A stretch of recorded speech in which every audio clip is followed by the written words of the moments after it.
আমাদের নেতা জনাব তারেক রহমান সাহেব 31 দফা বাস্তবায়ন করে রাষ্ট্র কাঠামো মেরামতের জন্য যে 31 দফার মাধ্যমে বাংলাদেশের ভোটার অধিকার নিশ্চিত করা, গণতন্ত্র সুপ্রতিষ্ঠিত করা, দেশের সার্বিক স্বাধীনতা এবং সার্বভৌমকে রক্ষা করার জন্য দেশের সার্বিক অর্থনৈতিক, সামাজিক এবং রাজনৈতিক সকল সমস্যার সমাধান করে দেশকে একটি স্বনির্ভর সোনার বাংলা গঠনের জন্য আমার নেতা জনাব তারেক রহমান সাহেবের 31 দফা বাস্তবায়ন করেছেন। তারই প্রচারণা উপলক্ষে আমার গ্রামবাসী, আমার এলাকাবাসী আপনারা সম্মিলিতভাবে যে অনুষ্ঠানের আয়োজন করেছেন, এই অনুষ্ঠানের সম্মানিত সভাপতি এবং উপস্থিত আমার সহযোদ্ধা যারা আমার সঙ্গে শপথ হয়েছেন সকলে, এবং আমার গ্রামের শ্রদ্ধেয় মুরব্বিয়ানগণ, আমার সহযোদ্ধার সাথে আমার গ্রামের সর্বস্তরের বিশেষ করে যুব সমাজ এবং নারী সমাজ সহ আমার সর্বস্তরের ভাইরা এবং বোনেরা, আসসালামু আলাইকুম ওয়া রাহমাতুল্লাহ। এই শুভেচ্ছা বক্তব্য শুধু এটুকুই বলতে চাই, আমরা স্বৈরাচারী হাসিনা সরকারের 17 বছরের শাসনামলে নানাভাবে নিষ্পেষিত হয়েছি। আপনারা জানেন 2009 সালে আমি আপনাদের দেওয়া ভোটে মানিকগঞ্জ সদর এলাকার মানিকগঞ্জ শহর সদর এলাকার প্রথম উপজেলা চেয়ারম্যান নির্বাচিত হয়েছিলাম। যাই হোক, কিন্তু স্বৈরাচারী হাসিনা সরকার আমাদেরকে কোনো সেভাবে কাজ করার সুযোগ দেননি। আপনারা জানেন আমার নেত্রী খালেদা জিয়াকে 2010 সালের 13 নভেম্বর তার ক্যান্টনমেন্টের বাস থেকে জোরপূর্বক সরিয়ে দিয়েছিল। তারপরের দিন হরতালে 2010 সালের 14 নভেম্বর হরতালে আমাকে মানিকগঞ্জ বাস স্ট্যান্ড থেকে হরতালে পিকেটিংয়ের সময় গ্রেফতার করা হয়েছিল।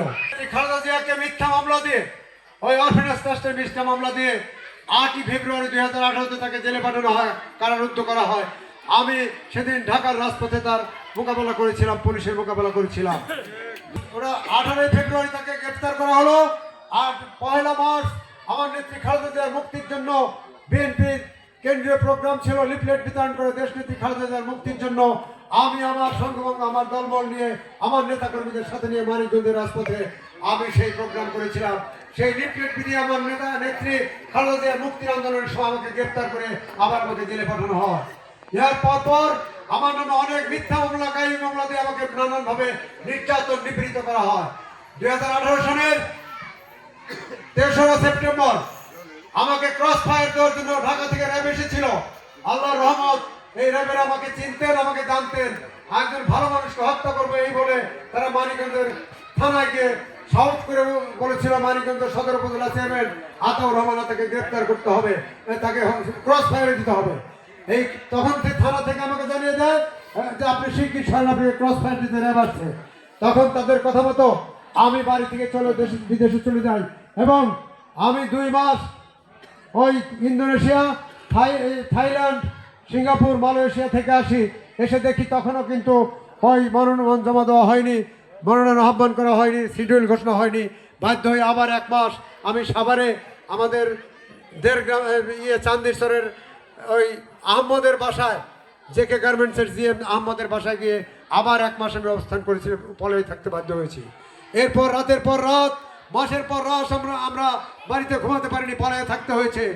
আমাদের ইচ্ছা ছিল, আমাদের প্রার্থনা ছিল এই দলটা প্রতিষ্ঠার দিন থেকে, বিএনপি বাংলাদেশ জাতীয়তাবাদী দল প্রতিষ্ঠা থেকে শহীদ প্রেসিডেন্ট জিয়াউর রহমানের হাত ধরে ওই 1977 সালে জাগো যুব দল করেছে।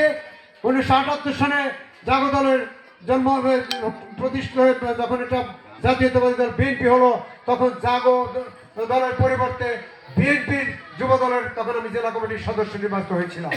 পরবর্তীতে দীর্ঘ 47 বছর এই দলটার প্রতিদিনের লালন পালন করেছি। আমি 12 বছর এই মানিকগঞ্জ সদর থানা যুব দলের সভাপতি 1984 সালে এরশাদ যখন ক্ষমতা আসে সম্মেলন করে সদর থানার সভাপতি আমি নির্বাচিত হয়েছিলাম যুব দলের। তারপর সদর থানার সভাপতি আবারও নির্বাচিত হই। জেলা যুব দলের সাংগঠনিক সম্পাদক ছিলাম 91 থেকে 96 পর্যন্ত। 96 সাল থেকে আমি জেলা যুব দলের সভাপতি নির্বাচিত হয়েছিলাম। নিরঙ্কুশ ভোটে 16টা ভোটের 15 ভোট কাস্ট হয়েছিল।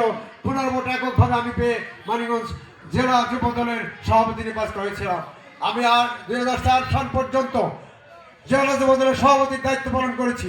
90 এরশাদ আন্দোলনে মানিকগঞ্জের বাস স্ট্যান্ডে আমি তখন এককভাবে দায়িত্ব পালন করে দলের স্বার্থে দেশের স্বার্থে কাজ করেছি। আমি হাসিনা হটাও আন্দোলনে 2001 সনে আমি জেলা যুব দলের সভাপতি বলিষ্ঠ ভূমিকা রেখেছি এবং সর্বক্ষণ এরপরে 2009 সনের পর থেকে 2025 সন পর্যন্ত 24 সনের ওই জুলাই আগস্ট পর্যন্ত আমি বহুবার কারারুদ্ধ হয়েছি, বহু মিথ্যা মামলা খেতে হয়েছে, ক্রস ফায়ারের শিকার হয়েছি। আল্লাহ বাঁচিয়েছে, ক্রস ফায়ার দিতে পারেনি, আল্লাহ আমাকে রক্ষা করেছিলেন। আল্লাহ লাখো শুকরিয়া, আলহামদুলিল্লাহ। কিন্তু আমার দল আমাকে মূল্যায়ন করতেছে। আমাকে কথা দিয়েছিলেন আমার নেতা তারেক রহমান সাহেব যে আপনাকে 18 সনে যদি দল ক্ষমতা মন্ত্রী বানাবো, এবার আমি আপনাকে দিলাম না, আগামীতে আপনাকে মনোনয়ন দেবো, আমি কথা দিচ্ছি। এই বলে আমার কাছ থেকে মনোনয়ন নিয়ে আমার বর্তমান যাকে প্রাথমিক বাছাইতে মনোনয়ন দিয়েছে তাকে দিয়েছিল। আমি কিন্তু বিচলিত হয়নি। আমার নেতাকে বলেছিলাম আমি শহীদ জিয়ার সৈনিক, আমি ম্যাডাম জিয়ার সৈনিক, আমি তারেক জিয়ার সৈনিক, আমি এই দলকে ভালোবাসি, তাই দলের স্বার্থে আমি আপনাকে এটাই আমি অনুমতি দিলাম। শেখ প্রধান এই যাকে খুশি মনোনয়ন দিতে পারেন, আপনাকে অনুমতি আমি দিলাম। যাকে বলে ব্ল্যাঙ্ক চেক দিলাম, যাকে খুশি অনুমোদন দিতে পারেন, অনুমোদন দেওয়ার জন্য, তাকে মনোনয়ন দেওয়ার জন্য।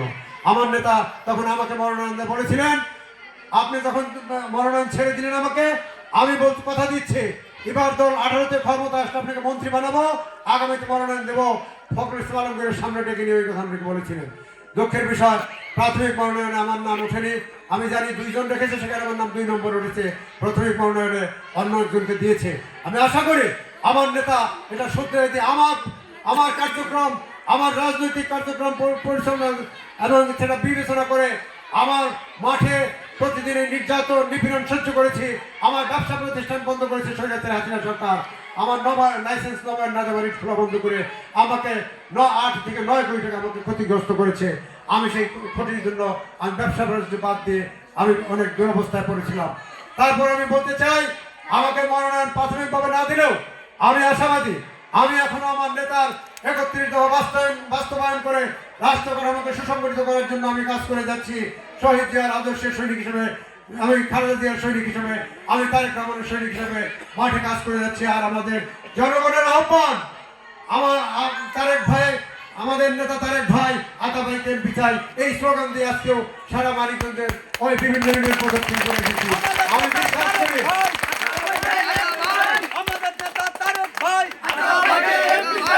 আমি বিশ্বাস করি আগামীতে এই বছরই চূড়ান্ত মনোনয়নের সময় আমার নেতা আমাকে মনোনয়ন দেবেন, আজান দিয়েছে। এই কথা ব্যক্ত করে আমার নেতার চূড়ান্ত মনোনয়নে ধানের শীষ নিয়ে ইনশাআল্লাহ আশা করি আমি আপনাদের মাঝে সে মাননীয় ছাত্রীর হিসেবে এখানে মনোনয়ন দেখতে পারবো। আশা করি আপনাদের বিজয়ী হয়ে জনগণের দেশের সেবা করতে পারবো ইনশাআল্লাহ।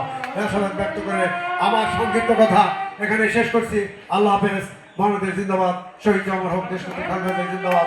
তারেক রহমান জিন্দাবাদ। তারেক রহমান পীরের বেশে আসবে ফিরে বাংলাদেশে। আগামী দিনের প্রধানমন্ত্রী তারেক রহমান দীর্ঘজীবী হোক। আমার নেত্রী খালেদা জিয়াকে আল্লাহ সুস্বাস্থ্য এবং দীর্ঘজীবন কামনা করুন। আল্লাহ হাফেজ। আমাদের নেতা তারেক ভাই, আমাদের নেতা তারেক ভাই।